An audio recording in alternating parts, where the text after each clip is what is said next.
Andrew woke up with a start. He knew what had happened and his heart sank. The sound of the glass shattering downstairs had done the same to his nerves. It had come in. After weeks of watching and stalking him, the creature had finally decided to break in. The patio doors, made completely of glass, provided it with the perfect entrance. Andrew laid there in bed, in the blackness only illuminated by the small amount of clear light that the moon provided through the space between the curtains. He listened for the creature, listened to see if it was inside, secretly praying that everything would be silent. The terrifying crackling of glass under its feet confirmed his worst fear. It had finally made its way into his home. With the crushing realization, Andrew, now shaking, grabbed his titanium bat and crept downstairs deeper into the darkness, determined to confront the thing once and for all, secretly hoping, though, that it would run away when it saw him as it normally did. Andrew stood at the bottom of the stairs listening. At first, all he heard was the crackling of glass under the creature's feet. Then, for the first time, Andrew heard the creature, breathing heavily as if its throat was blocked by phlegm. The hideous creature snarled and fled, gradually getting closer to Andrew. Now out of the kitchen, the creature was finally off of the glass. It walked almost silently now, strangely more agile than it looked, especially considering how clumsily it ran away. Andrew realized what he had to do. He grasped his weapon tighter and froze, unable to move. He knew he needed to attack it, but he just couldn't. Its teeth, its eyes, its skin, human, but not quite. The creature was in the living room now and edging closer by the second, yet Andrew was too terrified to move. Even if it didn't have arms, the creature was the embodiment of terror to Andrew.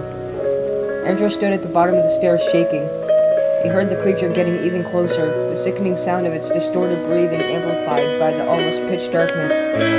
The creature was nearly at Andrew. He had one chance to kill it and he wasn't going to waste it. The creature stepped into the doorway to the stairs. Andrew was hidden just to the left. He swung at full force, hitting the creature in the chest with the bat. The creature staggered back and then stopped and looked at Andrew, its tiny wild eyes staring into Andrew's soul.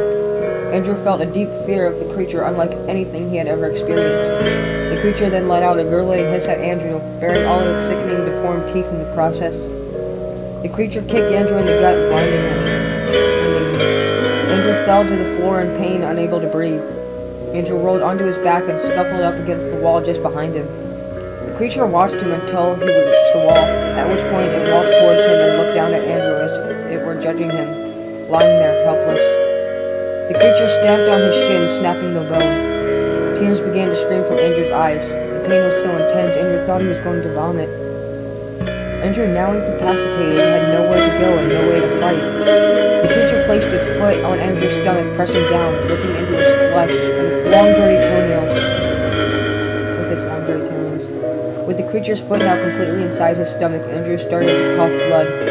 Tears streamed down his face. He passed out from the pain and then passed away.